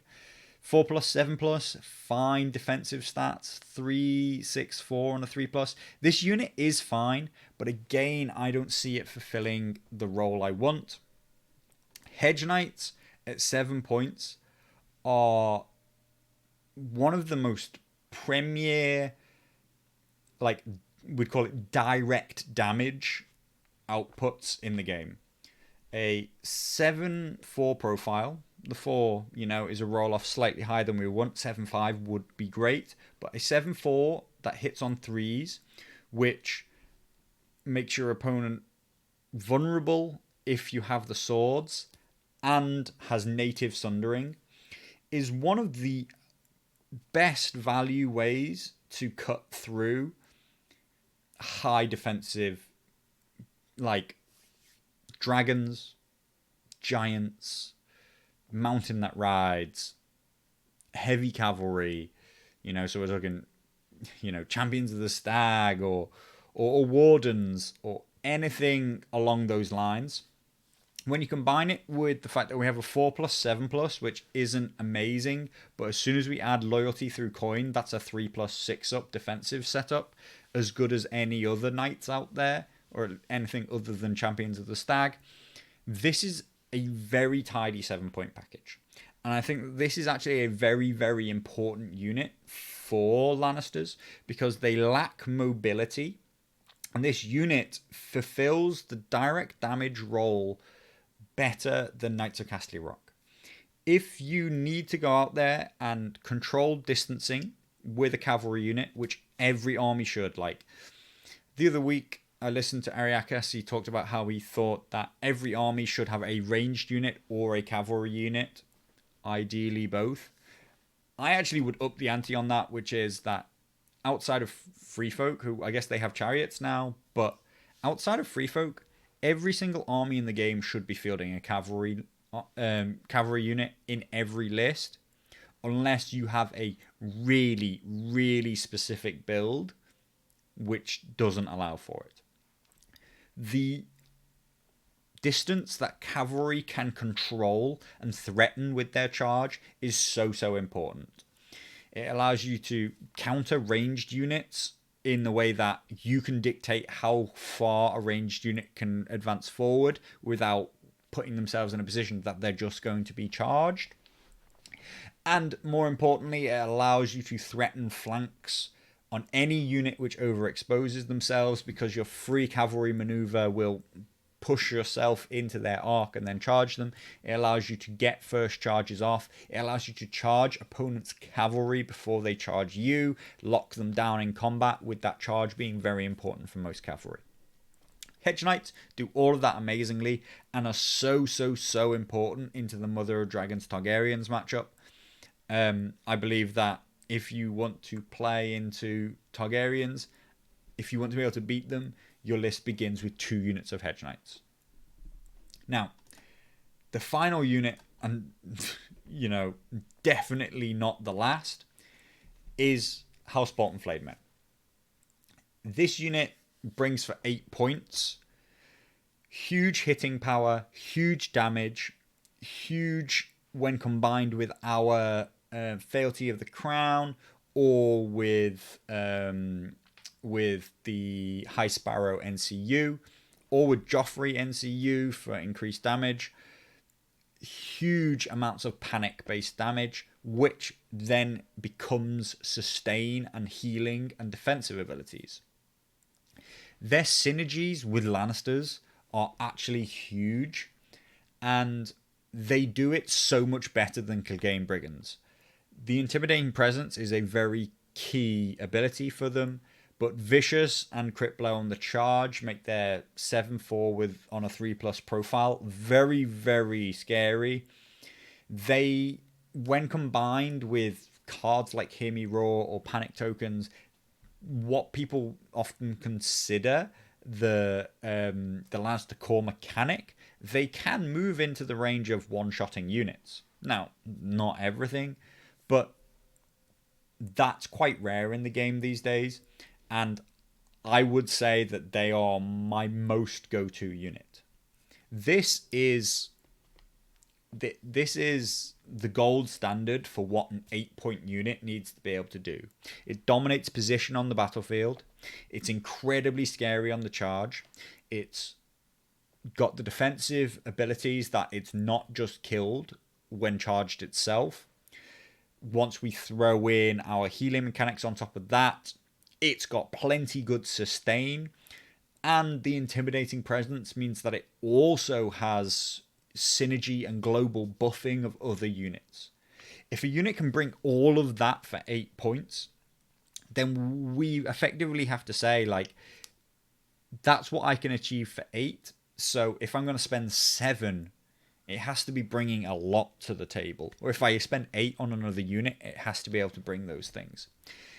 Flayed Men are a bit of a problem in the game as a whole because they bring that for most factions. Lannisters, if anything, play onto that core mechanic more than anybody else. They are so inherently a Lannister power piece right now that I almost never leave home without one. So, there's our units. We'll try and fly through the attachments, and they'll be pretty quick. Because there is an attachment here called the Champion of the Faith, who brings the ability Warcry. The Champion of the Faith in a Poor Fellow unit allows us to generate faith tokens on demand every round. This means that we can use our faith tokens aggressively and defensively. We have about as good a morale profile as you could hope on a 4+ from which to push out Warcry, meaning that we almost every single turn can make an opponent panicked and vulnerable. Warcry in itself is known throughout the game to be one of the best abilities end of, and on a 1-point attachment it's incredibly good value. When we add in our additional faith bonus that we gain for having taken a Warcry test, this guy outstrips every other attachment that is available to us. When we come back to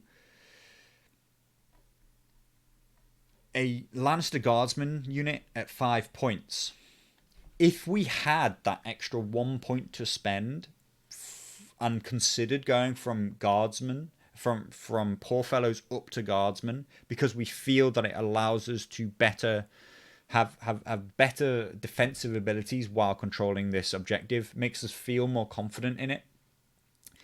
The Champion of the Faith instead in that Poor Fellow unit allows us to control the objective while also providing benefits and tokens across the entire battlefield, or at least at long range, which when we consider the placement of where tokens are enforced to be by the new objectives, is to all intents and purposes across the entire table, or at least across a range where it can definitely influence the battle. If we can do that for 1 point more on top of our 4 points, there is so few other things that could possibly bring as much value. The only other attachments we will almost ever see are our commanders. What unit they end up in is nuance of list build design of your own personal preference, but none of these other 1 point attachments can bring as much value. None of these 2 pointers are really doing as much as people think. There have been people who talk about Barristan Selmy, his healing and stalwart combo, but I do not rate it at 2 points. I mean, there are people who like 3 points for Gregor Clegane, but I mean, he truly is terrible when you look at how he works with the cavalry maneuver ability. The only other attachments of note, Fortune Seeker sees some use in some factions, but I'm not a fan of it in Lannisters.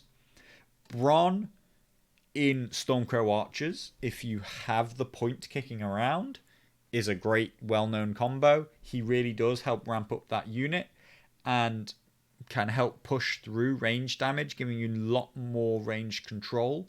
But I do not believe that Lannisters are a very strong ranged army right now. It's much more of a kind of support piece than really a damage output. And honestly, outside of that, I really do say these guys are almost entirely not worth their value. Vargo, some people say, works well enough that, like, again, it's a very weakened based faction. You should be able to get it out there and kill attachments. But there are no good delivery methods, in my opinion, for Lannisters. And again, we're going against our core way of winning the game, which is we're just going to sustain, get to objectives, score points, and apply consistent pressure. We're not looking for really special kind of tactic combos.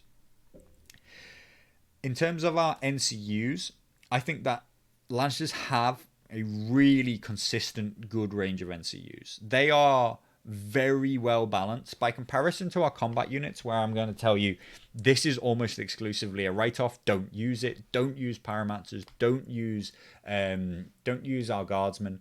If you're using mountains men, crossbowmen, halberdiers, why are you not just using red cloaks in the same kind of 6-point category? The NCUs for Lannisters are very well kind of balanced against each other, internally balanced. Pycelle, I initially balked at the fact that he went from 3 points to 4 points and gained no additional abilities, but weakened is so key to our current strategy. Being able to deny opponents damage is actually more core to the way that we play than healing the damage after it's been received. Pycelle is a really great choice, and just so simple to use. Whatever zone you want to take, gain an additional effect on top. High Sparrow, his influence effect allows us to heal by 1 to 3 wounds based on how many your opponent took. It is capped at 3, so even if we force through very high panic damage fails, we still only gain 3 healing back. But this can be very, very significant when combined with red cloaks or just consistent panic output damage. But like I say, I think people lean too heavily on the panic side of the faction. He is very good. I'm actually not a big fan, partly because of the 1 influence limit, and I'm much more in favor of Joffrey and his increased panic damage that a unit takes. But High Sparrow is rated very highly and can form a really large part of your sustain. Cersei, twice per game, can go and get either Hear Me Roar or Subjugation of Power, depending on whether you control crowns or money bags, or both. As we talked about, Hear Me Roar is practically one of the best cards in our deck. Being able to gain it from our discard pile is really, really powerful. Much more so than pulling it from our deck. If you really, really want to go and get it from your deck, you can. But I would really prefer to have played it almost at a non-essential time, knowing that I can come and get it back with Cersei very soon. So if I'm running Cersei, the first Hear Me Roar that I draw will get played very quickly, knowing that I can then recycle that card back. Whereas if I weren't playing Cersei, that first Hear Me Roar that I draw, I know is key. It's one of 2 that I will have in my whole deck. I may never see the second. It could be very, very important.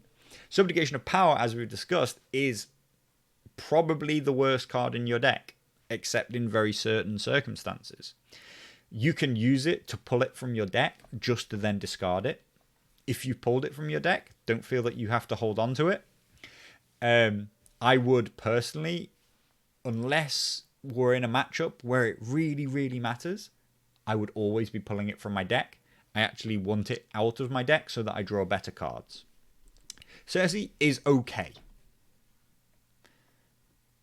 She's not as good as some people say she is. She's not as bad as some people think she is. I think she's played less often than she could be. I think that she has a place in one of your 2 lists. That's very heavily linked to the fact that Subjugation of Power can have a place in some matchups. If Hear Me Roar and Subjugation of Power are both of use to you, and you can gain them on demand, then she is a very good 4-point NCU. If only Hear Me Roar is of use to you, then she's a very mediocre NCU, and we have some other much better choices. Joffrey at 4 points is probably my favourite of the bunch. He allows us to have native crowns control. If we don't take crowns, then one of our own units will become panicked. So if he was going to take crowns anyway, he's not always the first thing that I put onto the tactics board. Sometimes I want to see if it shapes up that I'm going to take crowns that turn if needed. Sometimes I want to leave the option for my opponent to think that denying me crowns is a good choice when I know that it almost exclusively isn't. But really, the huge buff that he's gained is that this +1 wound from failed panic checks. This allows us to really, really amplify our panic damage across a whole turn, helps push those flayed men into, definitely into threatening one-shot territory. When we stack Intimidating Presence, Joffrey's ability, and a Hear Me Roar card with their vicious and negatives from Intimidating Presence, we can be talking a -5 or 6 test, which does +3 wounds. This is going to cause 5 wounds and means that we're well within the range to just blow a unit up on the charge. Joffrey combines well, incredibly well, with the Red Cloaks. He auto turns on their ability and can amplify their damage. The thing that they're normally limited by is that we are not doing as much damage on panic tests as we used to, and not as much as people think. So if we can give a generic +1 and send that average of 2 up to an average of 3 before we load anything else onto the test, then actually it's a very significant increase in the damage of Red Cloaks, and they will almost always, with their no line of sight required and long range, be able to reach that unit and force multiple tests in the turn. Tyrion at 5 points, bringing counterplot at any time and +1 hand size, I think is balanced at 5 points, but I don't normally want to spend the 1 extra point on him. Tywin at 6 points, again, I would put him in the category of balanced, but 6 points is a huge, huge investment. We'll look at the list build that I almost always begin with as my basis from where I'll work, and 6 points, while buyable, is basically all of my kind of flex space. All of my specialty of the list is all going on Tywin, and I don't think that he brings that much value for me. Into the neutrals, Roose is not that good. I would prefer our own in-faction command NCUs over him, generically speaking. And there are other well-known neutral NCUs in the 4-point category, such as Peter Baelish, who can do so much more. Peter can do some really interesting things. He can allow you to pick up crowns or money bags when you don't want that zone's effect while taking another zone.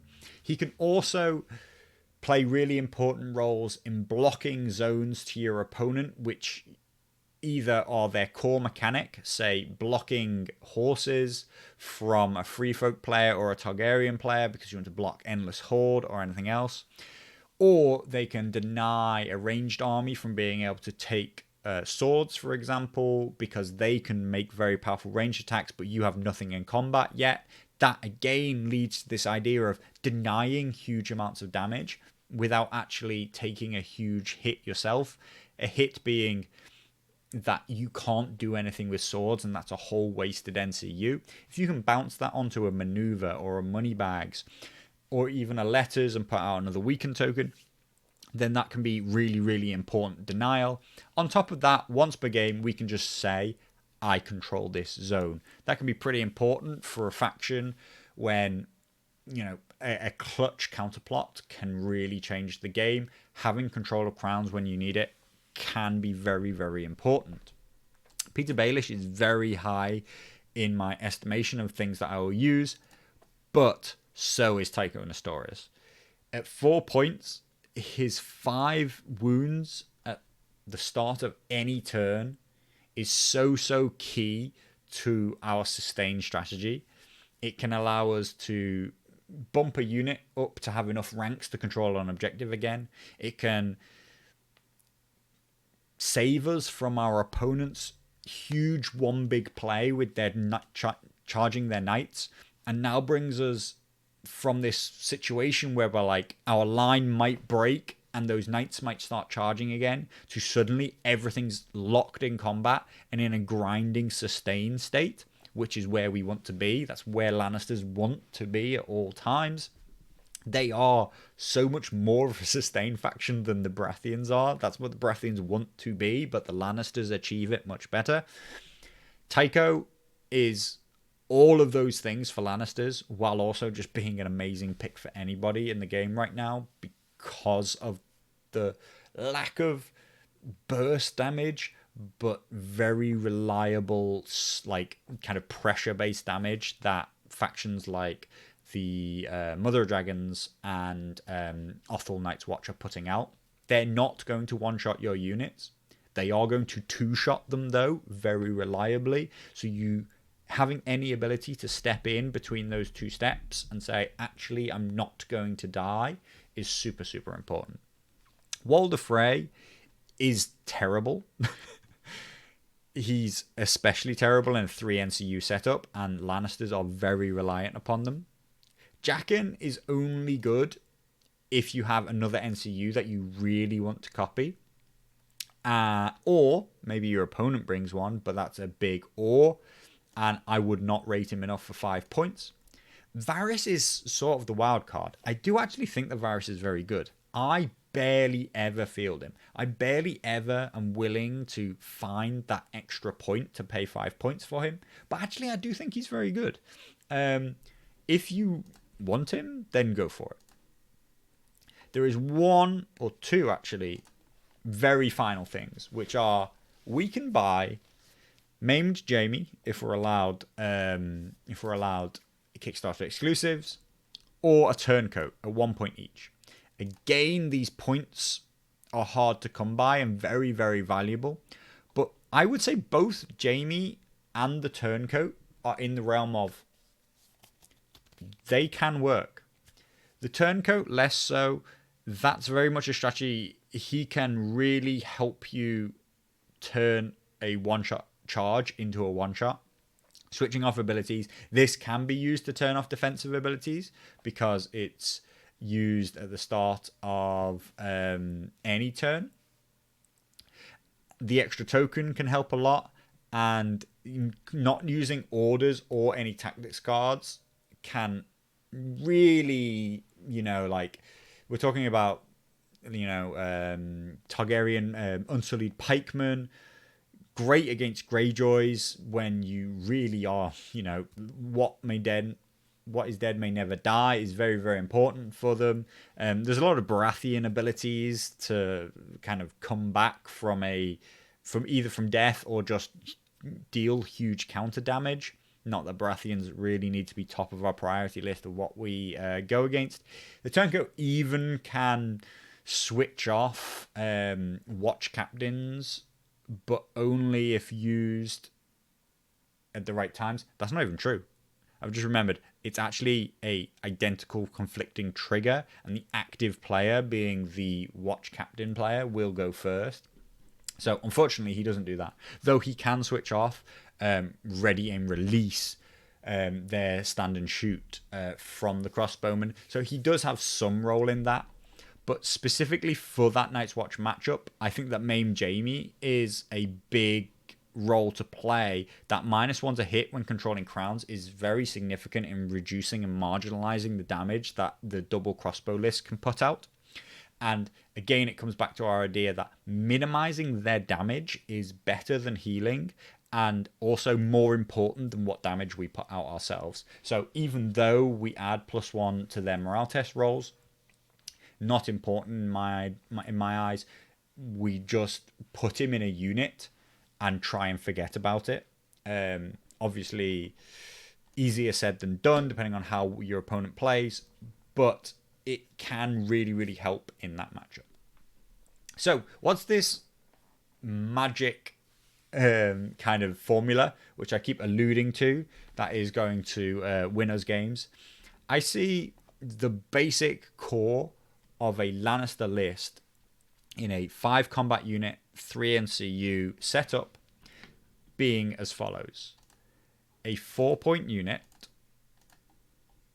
at least twice, and we might as well begin with 3 in our core concept. To this, we should throw in a 6-point support role unit. This can easily be Red Cloaks or can be Stormcrow Archers. We could go with the Red Cloaks just for now. And as discussed, I always believe that we should be fielding a cavalry unit, and my go-to is the Bolton Flayed Men.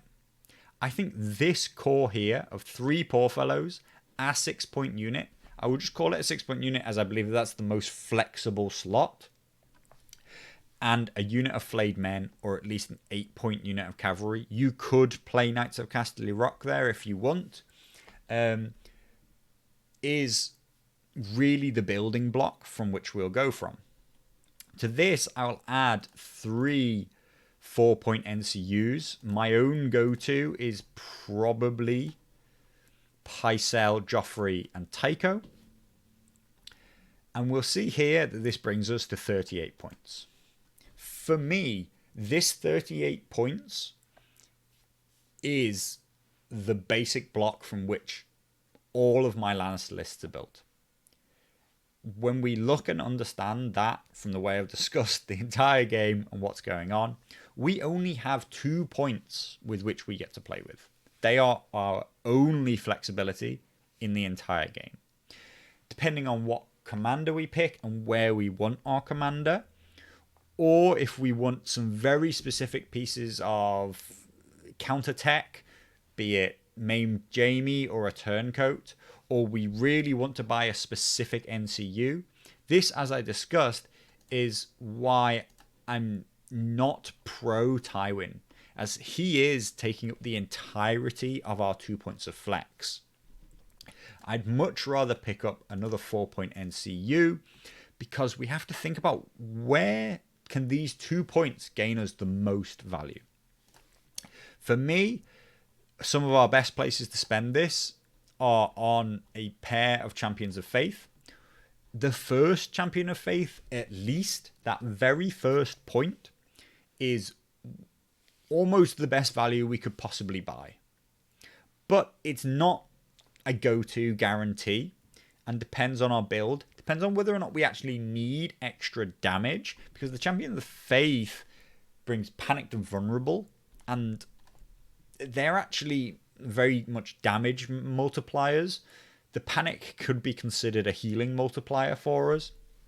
But while we would love to have our Poorfellows gaining more faith tokens, I've become very, very comfortable with them not having a Champion of the Faith in them and being able to keep them alive.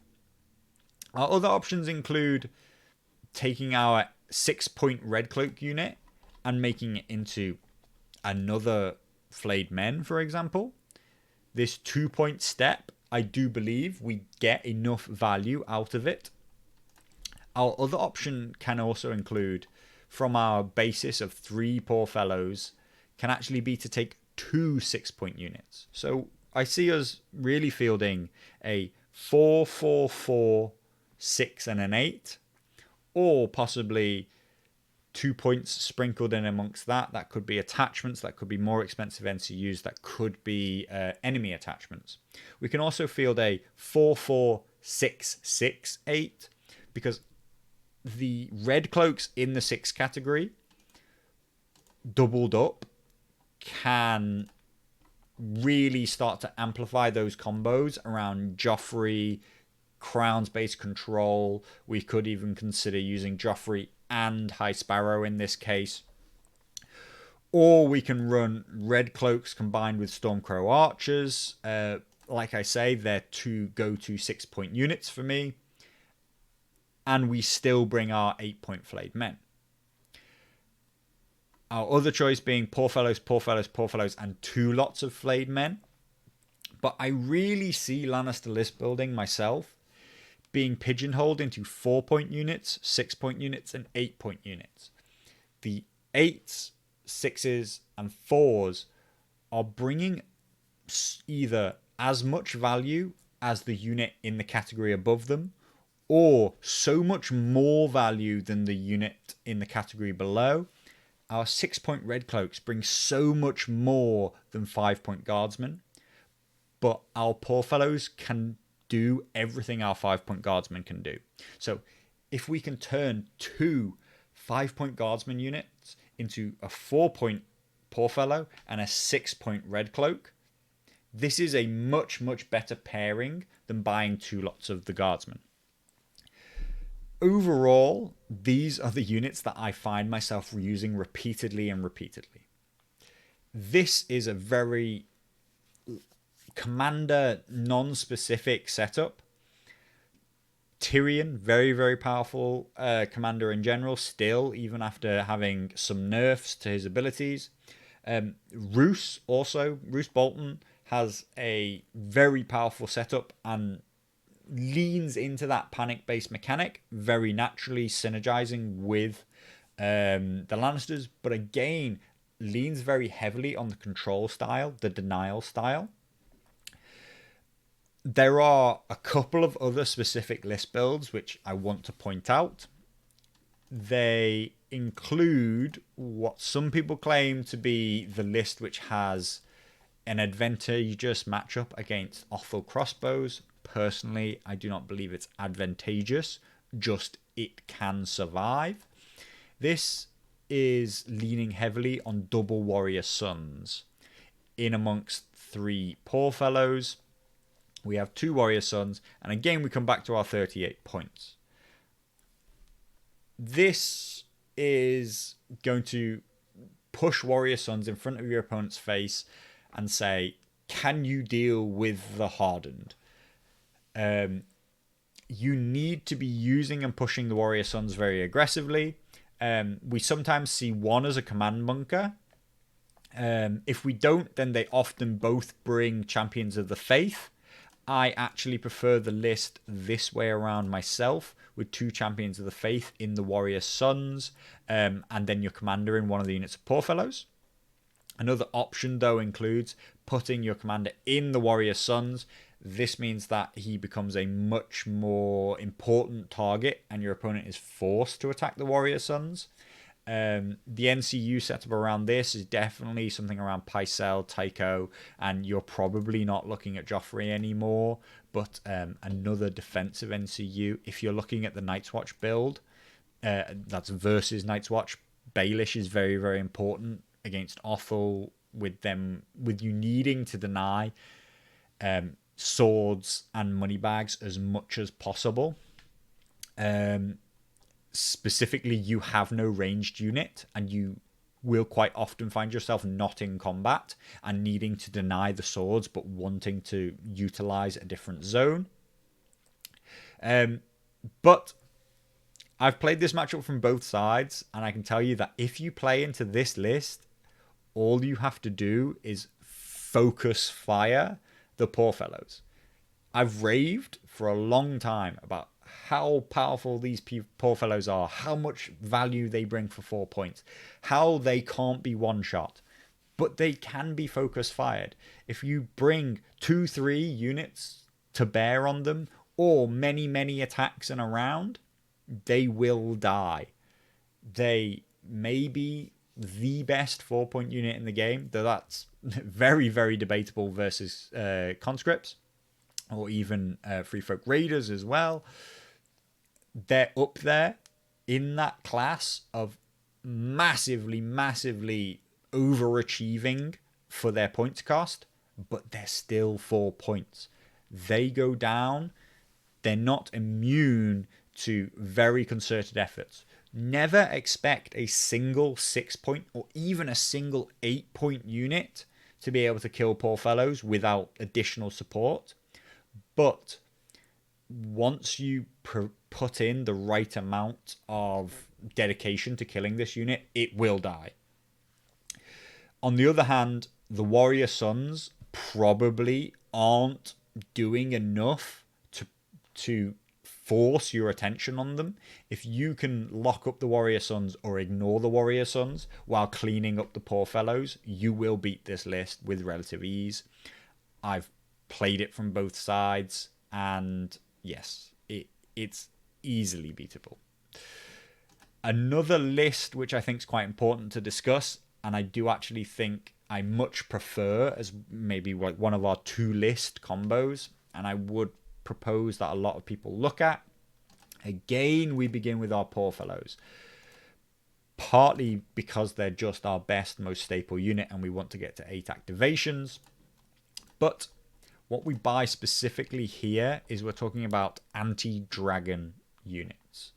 There is no better value in the game for me right now than Hedge Knights in being able to counter their maneuverability, put out enough damage that dragons need to fear them, while being able to have the maneuverability to catch the dragon and not wasting too many points on defensive abilities, which the dragon will simply negate. This package again comes to this magic 26, on which we can start adding our 3 NCUs, and we're left with 2 more points on top. In this list build, I actually quite like Tyrion for 5 points. His counterplot can be very, very important against Mother of Dragons cards such as Fire Made Flesh. It can be very, very key at the right moment. Also, still, as per usual, Champion of the Faith, being able to put out Panicked, and specifically in this case Vulnerable, is very, very important. We can look at 6-point units instead. We could bring a single unit of Stormcrow Archers. Brings us up to exactly our 20-point neutral cap of 776.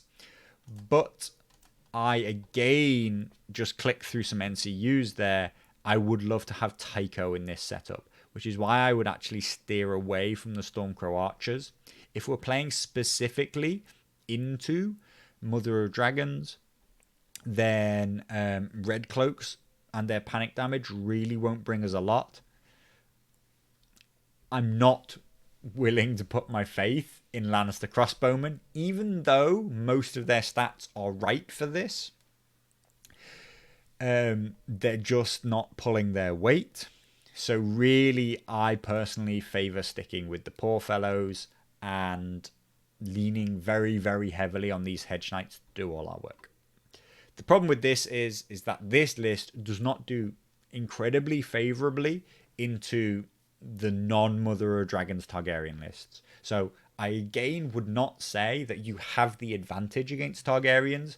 If your opponent brings Mother of Dragons, I think this list is the best counter you can put out.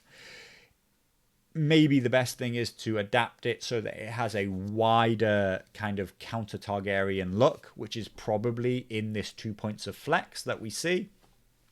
But at 8 activations, it will hopefully out-activate Mother of Dragons, who generically brings 7. Hedge Knights also are relatively resilient to the Barry block that is very popular inside of Mother of Dragons when it's teched very heavily to try and beat Night's Watch. Personally, this is one of the more interesting Lannister list builds, I think, because it has a very specific purpose into the game, and I hate the word meta, but the lists that you need to be thinking about in a tournament. Notice that none of my lists are built around Red Cloak spam. I don't actually believe that it's very good. I think that it has way too many easy counters, and the things that it can beat are already things that you can beat in other ways. You don't need a Red Cloak spam list to beat Baratheons. And actually, there are some Baratheon lists which will cause you a lot of problems if you lean into that because of R'hllor. Neutrals, you should hopefully just be able to beat in general. You can bring their best units, and you should be bringing their best units. You combine that with a 4-point support unit, which they have no access to and anything comparable to, and you just have a better neutral setup than they do. Greyjoys, I think, don't have the damage to put through that you cannot just out-sustain them. And Starks are an interesting matchup because they have some of the most interesting list builds, I think, right now into the game. That is, roughly speaking, everything. There is, of course, the Lannister Mirror. That one I'll save for myself in case I ever have to face you. You'll have to figure that one out. Actually, surprisingly, I've very, very rarely played the Lannister Mirror. But again, poor fellows won't do you wrong. They have great value into Lannisters themselves, especially if they're leaning onto panic-based damage. Overall, I think that Lannisters can compete.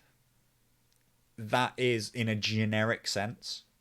I think that they have some bad matchups, and that those bad matchups are very repeatably the things that you will have to face at the top of a tournament. I don't think that anybody is dominating events with Lannisters currently.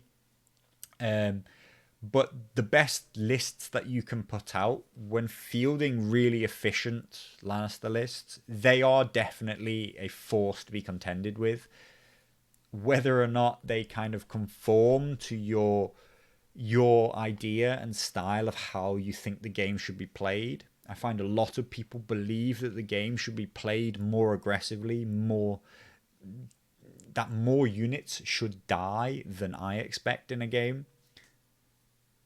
Just generically speaking, I play most of my games with the intent to not lose a single unit. And that's not saying I intend to win every single game possible. I expect to be getting crushing wins, absolutely wiping my opponent out, and I don't lose anything. No, I believe that the margin of victory is I will lose nothing and my opponent will lose one unit. And that is how I will play and focus the game. If I can get that one kill, that is probably the game wrapped up. And from then on, I just need to lose nothing. Combine that with a list built and designed to get to objectives aggressively with activation control, being able to control spacing and tempo of the game. Lannisters are a very objective-based faction in my mind. Possibly one of the most objective-based factions for the factions that are performing well. There are factions that are performing badly who have to play the objectives because they can't fight. Their fighting prowess just isn't good enough.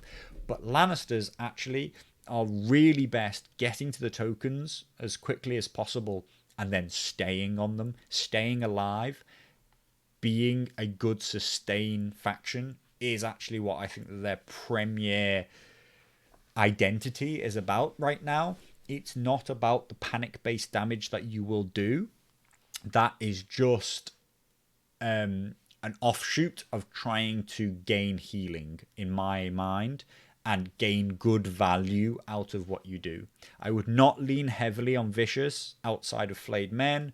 I would not look to use the Crown to do damage only for its control-based aspect, and that's why I favoured Joffrey so heavily.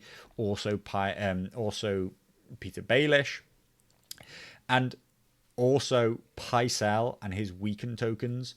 Denial of damage rather than healing it back is the most important thing we can do. Hopefully that 2-hour long discussion is the kind of in-depth analysis that you've been looking for. I didn't hugely touch on commanders. There was some names thrown out here and there. I think that Lannisters actually specifically have one of the most least impactful commanders in the game right now. That doesn't mean that that's a huge problem for them, but I feel that that generic 38 points that we put together with a 6-point flex slot that can be maybe a command bunker, maybe a red cloak unit, maybe Stormcrow archers, a unit of flayed men, 3 units of poor fellows, and then our 3 NCUs. I feel that we can slot almost any commander into that. Even Joffrey, he slots in, and that 6-point flex slot just becomes the Kingsguard. Overall, we just look at the impact that our commander has in terms of their cards and their attachment. Tyrion is still very high impact, particularly as an attachment. His shut off of orders and tactics cards is very, very useful, on top of having still a strong tactics deck set of 3. Roose also comes in, leaning heavily on the panic style and having 3 very, very impactful cards. Possibly one of the best cards in the game in a Flayed Man Has No Secrets. High Sparrow leans again heavily on that denial of damage rather than actual... There is some bonus healing there too. But he leans heavily on the units that we're already very set on using. Our Poor Fellow and Warrior Sun usage isn't based on us fielding a High Sparrow list. He just helps synergize with them quite well, and yet he's still not the best choice for them. I would generally put Tyrion as a choice over him. I've had a recent soft spot for Jaime, but he's only okay. The rest are really just okay picks in my mind, outside of Gregor, who I think is a bad pick. Personally, the Lannisters just do not do well into a damage style right now. Much more so than last edition. Last edition, with Knights Castle Rock doing very high spike damage on the charge, Mountain That Rides being very, very powerful. The faction had a very devastating kind of setup that it could play. But right now, it is very defensively mindseted, I feel. Tywin, while he looks good in some ways, I think is really not as good as you would expect. And Lannister Supremacy just leans very heavily into this idea of, well, don't attack him then. Which should be a strategy that we should already be creating elsewhere. And his 3 tactics cards just do not bring enough, in my opinion. So, overall, though, they don't have the biggest spread. You can actually get away with using any of these commanders you want. And specifically, I don't think that you need to wildly deviate your list unless you really want to, based on the commander you've picked. That setup, which I described, will work with most commanders. And only if you really want to deviate into something thematic I think that you should deviate from that. I really, really do say, if you want to play better competitor army lists with Lannisters, there is no other choice than 8 activations. If you're stuck in this 7 mindset, I really say, give it a good long go at 8. Gaining better understanding of the activation flow will be a massively important skill in general to playing high-level A Song of Ice and Fire competitions. That is pretty much the most important skill to have. Activation order, where you can generate pressure, control spacing, control timing with activation count. They are not doing it the best, but Lannisters need to do it as well as they can. I hope you've enjoyed all of that discussion. So maybe it'll get cut down a bit, but if not, thanks for watching the whole video. Of course, like and subscribe and all that kind of stuff. It would be really great if we see lots of good feedback based on these videos, then we'll do some more. This video only came about because lots of people said how much they liked the last 2, asked specifically that I do a Lannister one, but as I say, I dabble in many factions. I actually, have won tournaments with quite a few different factions over the various editions. Some I'm not always successful with, but Lannisters have been a core staple of my past success, and hopefully this will help you do better with the Lannisters too. I do think that they need more love right now on the tournament scene. They are a little bit forgotten, but we can get them back there. So hope to see you and your Lannisters on the table, particularly opposite me, because I almost never ever get to play into a Lannister mirror. Thanks for watching, guys. See you later.